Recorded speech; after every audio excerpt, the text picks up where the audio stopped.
You would think if you support gun control and gun buyback programs, you would know what a gun actually is. Well, it turns out, according to an expose supposedly by the New York Times on Sunday, that a lot of people involved in the anti-gun movement, specifically those that support the gun buyback programs across this country, apparently don't really understand what a gun means under federal law. As you know, under federal law, firearm is a frame or a receiver which has the serial number. Everything other than that is not the firearm. Those are called gun parts. Well, guess what? It turns out that the New York Times apparently had to educate all their readers and many people in the anti-gun movement about this key distinction. Let's break it down when we get back. You're going to find this quite amusing since you understand American law, the guns, and the Constitution. Hey folks, I'm Mark Smith, host of the Four Boxer Diner, proud American gun owner, constitutional attorney, member of the U.S. Supreme Court Bar, and I'm happy to report a nominee for 2 separate Gundy Awards for 2024, one for one of the top male influencers in the United States on the Second Amendment, and the other for one of the top voices of the Second Amendment in the country. And I'm proud to have received a nomination in both categories from the Gundys 2024. All right, so on Sunday, the New York Times did a big story, a quasi-expose, although it's not a shock to anyone who knows anything about guns and gun law in America, entitled, "The Guns Were Said to Be Destroyed. Instead, They Were Reborn." The subheading is, "Communities across the U.S. are fueling a secondary arms market," an arms market, "by giving seized and surrendered guns to disposal services that destroy one part and resell the rest." Woo! Guess what? Are we getting a little bit of slippery language in here? Sell one part and resell the rest. What part might that be with a gun buyback program? Well, as you know, across America, of course, there are anti-gun movements. They try to raise donations and try to encourage gun buybacks to remove guns from the street. Well, the question, of course, is, what's a gun? Now, for those of you into philosophy, you know what a phenomenologist is, which is the person who tries to figure out the essence of a thing. What exactly is a chair? And what makes a chair and not a sofa or a couch? Okay? Well, what makes a gun and not a gun part? Because remember, if it tastes like chicken, it's not chicken. If it looks like a Picasso, it's not a Picasso painting. So what exactly is a gun? Well, for those of us watching, YouTube videos on the Second Amendment and on gun laws, we know what a gun is. Under federal law, a gun is very clearly the frame or a receiver of a gun. That is the gun under federal law. The frame or receiver of a firearm is the firearm. That is where you put the serial number in almost all instances, right? The frame or receiver is where the serial number goes. That is the firearm. That's what has to be written down in the bound book. That's what exactly gets transferred. That's what has to be run a background check if you sell a frame or receiver, if you're an FFL, and so on and so on. That is the gun. If you're a phenomenologist, the gun under federal law is the frame or the receiver. That's the essence of it. That is the gun. So, of course, what, according to this article, explains, and by the way, you can see where this article is going, and they write this article very precisely, so it's accurate, but to me, it kind of suggests there's something nefarious going on, which is clearly not true. Here is what the article says about the quote-unquote reselling of weapons and the arms market. Okay? The article on paragraph 3 says about Flint, Michigan's buyback program. It says the Flint, Michigan guns were not going to be melted down after the buyback. Instead, they made their way to a private company, an evil private company. Ooh, not like government. No, government good, private company bad. No, hardly. So this is what they write. Instead, they made their way to a private company that has collected millions of dollars taking firearms from police agencies, destroying a single piece of each weapon stamped with the serial number, frame or receiver, right? And selling the rest as nearly, hear what I just said, nearly complete gun kits. Nearly complete gun kits. You see that sentence, what they just said? They say, just destroying a single piece of each weapon stamped with a serial number. That's because the gun in these gun buyback programs or these forfeitures, sometimes police agencies will get guns from forfeiture or other, crimes that have to be disposed of. And again, the frame or receiver is the gun. That's the part to be destroyed.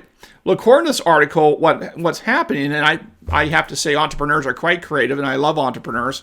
Well, apparently there are companies out there, and I'm not that familiar with it. I didn't even know this really existed. I mean, I guess I had some concept that this stuff existed, but I'm never really an expert in this stuff. I'm sure a lot of you know this better than I do. But basically the way this works is that companies would go to police stations or government agencies and say, look, if you have any extra firearms that you're going to dispose of, you obviously can't throw it in the trash can because they're firearms. That would be dangerous. We don't want that. But you have to destroy them or get rid of them in some way, and you want to dispose of them legally.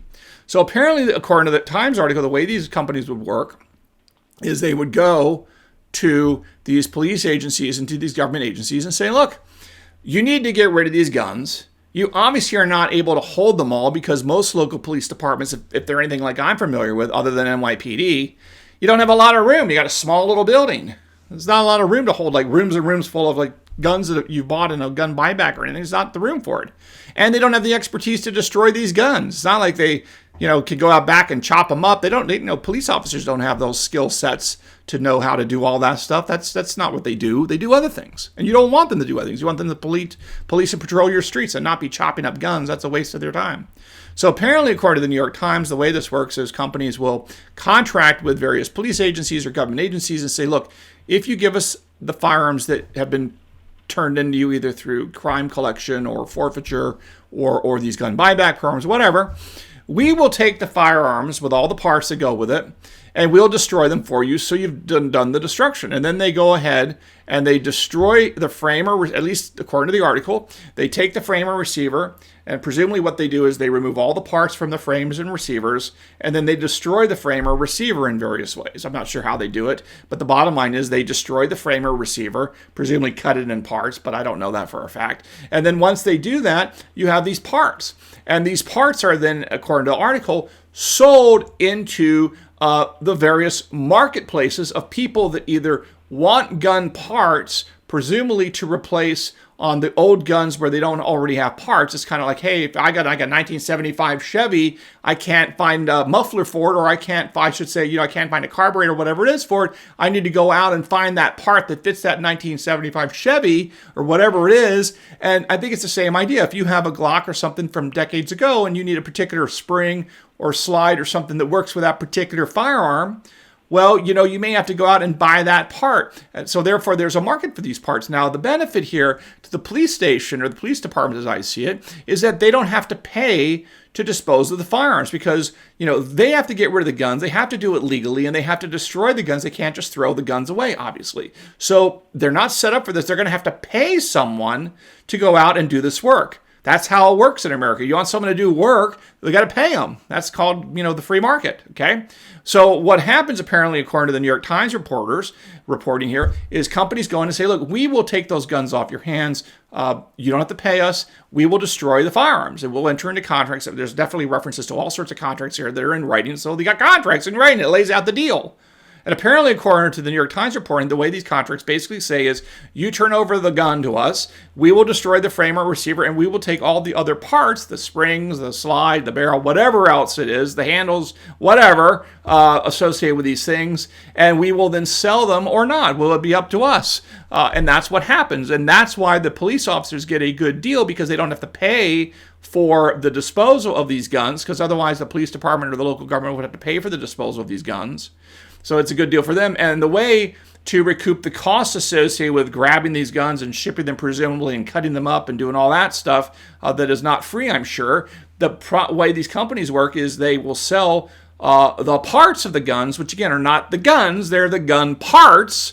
Just like it's, again, if it tastes like chicken, it's not chicken. If it looks like a Picasso, it's not a Picasso. If it's a gun part, by definition, it's not a gun. If it's not the frame or receiver being sold, it's not a gun under federal law. It's gun parts, and there's nothing illegal about selling gun parts. You don't need a background check for gun parts or any of that sort of thing, right? These are gun parts, and not the frames or receivers. So the New York Times pointed this out to a bunch of people, and a lot of people apparently were shocked to find out this is what was going on. But again, it seems to me it's just supply meets demand. There's a supply of these guns being brought to the police stations, either for forfeiture or through gun buyback programs. People are giving money to the police stations to buy these guns or gift cards to buy the guns. They acquire all these guns in a gun buyback. As you know, I pointed out before, there is no such thing as a gun buyback program. That is a lie. That is a falsehood, because the gun buyback assumes that the government actually owned the gun in the first instance. So if I buy back something from you, it means I owned it once, I sold it to you, I buy it back, right?